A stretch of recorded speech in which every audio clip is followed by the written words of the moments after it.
fourth, and the Grizzlies fail to move up. I think sometimes you got to give credit where credit. So the Tomas Isalo era of the Grizzlies begins with a loss to the Lakers.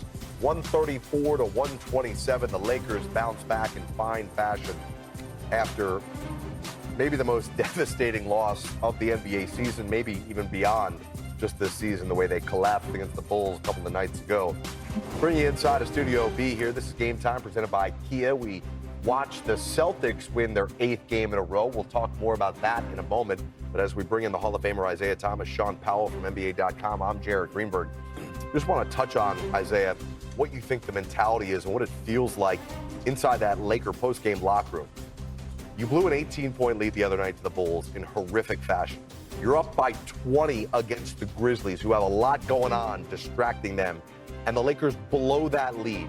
To have the wherewithal to come back in that fourth quarter, have that massive 22-9 run and win the game, what does that show you about this team?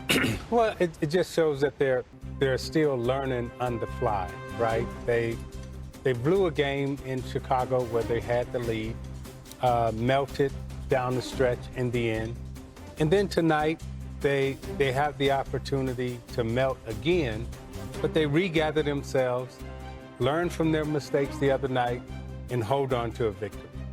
And you look at Austin Reeves, he was supposed to be the hero of that game in Chicago. Right. Because he had the, not the last second layup, but he went for the layup to put the Lakers up before Josh Giddey hit the half-court shot. He returns with a very strong game tonight.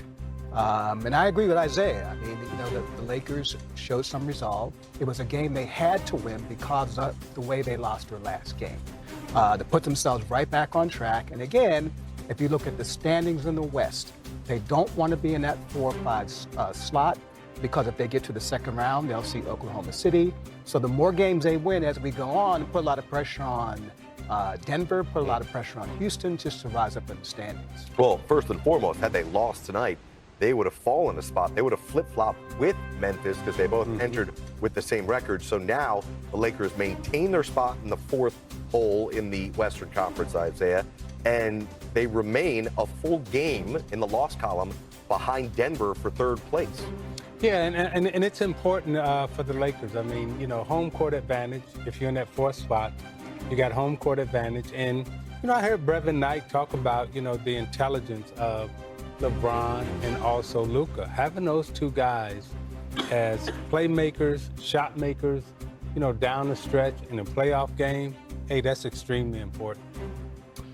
Well, let's go back out to FedEx Forum and hear from, as you mentioned, Austin Reeves, the man who led the Lakers with 31 points. Here he is chatting with Mike Trudell. Austin, JJ used the word devastation to describe the way that you lost the last game, but what did it take to bounce back like this against a team that was desperate to try and get a victory?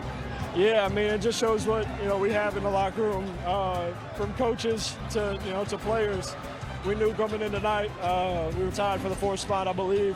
And, Bron said it before the game, we're going to play this as a must win. They're a team that, just fired their head coach, so we knew they was going to come out with a lot of energy, a lot of effort, to try to, I don't want to say turn things around. They're tied for 4th in the West, which is crazy. So, it's a really good team that's had success in the past year, so it's a good win. Going back to that first-round series a couple years ago, maybe when you really earned the trust of your teammates, and certainly LeBron James, it had already been there to an extent, but what is that kind of fast forward to today and all the trust that all of your teammates and coaches have for you to come through in moments like this in crunch time? Yeah, I mean, it means a lot to me because, me, Bron, and Luka and JJ met this morning, and those are two, I mean, obviously Bron's someone that I grew up watching, and then when Luka came in the league, he was one of my favorite players to watch. And for them to trust me in big situations is it builds my confidence a lot. I probably know over, 100 people in here tonight from Arkansas. So just to, come out here and play free and have fun is a lot of fun for me. All right, Arkansas, just a very short drive across the border. You mentioned that trust in the teammates. You had the counting stats, almost a 30-point triple-double, but Stu on the broadcast was talking about the fronting of Jaren Jackson, just kind of key plays like that, and just doing a little bit of everything to try and make sure the team gets a win. Yeah, I mean, it's that time of the year where you gotta buckle up and do whatever you can do to help your team win, and that's what I try to do every single night. Some nights I probably lack a little bit of it, but I constantly try to remind myself and to go out there and play the game I love the right way. All right, go say hi to the family. You mentioned you got a lot of people in the building. Well, let's go shake some hands, all right? For sure. Good to see you. And for drastically different reasons. But on Friday, the latest Kia MVP ladder came out in NBA.com, and the man tasked with putting out that ladder each week is Sean Powell. And this week, he has SGA, Jokic, and Giannis 1, 2, and 3 on the list, with LeBron coming in at number 5 and Tatum at number 4. And look at the timing of this. We've got said author in studio to throw darts at. No, I'm kidding. Isaiah Thomas, Sean Powell, Jared Greenberg.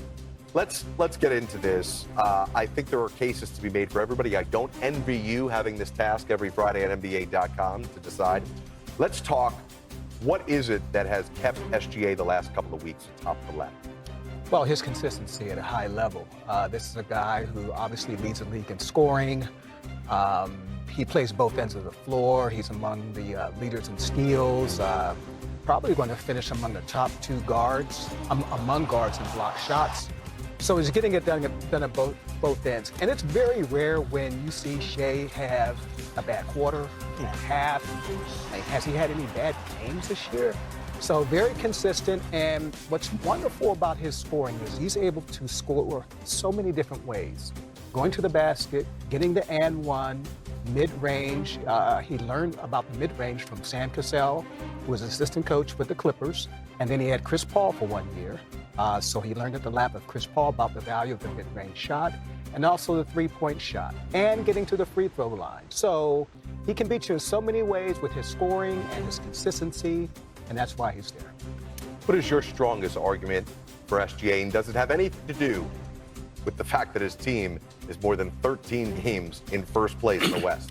Well, it has everything to do with that because when you look at, winning matters, right? And the season that the Joker is having, right? You can't discount his numbers and what he's doing.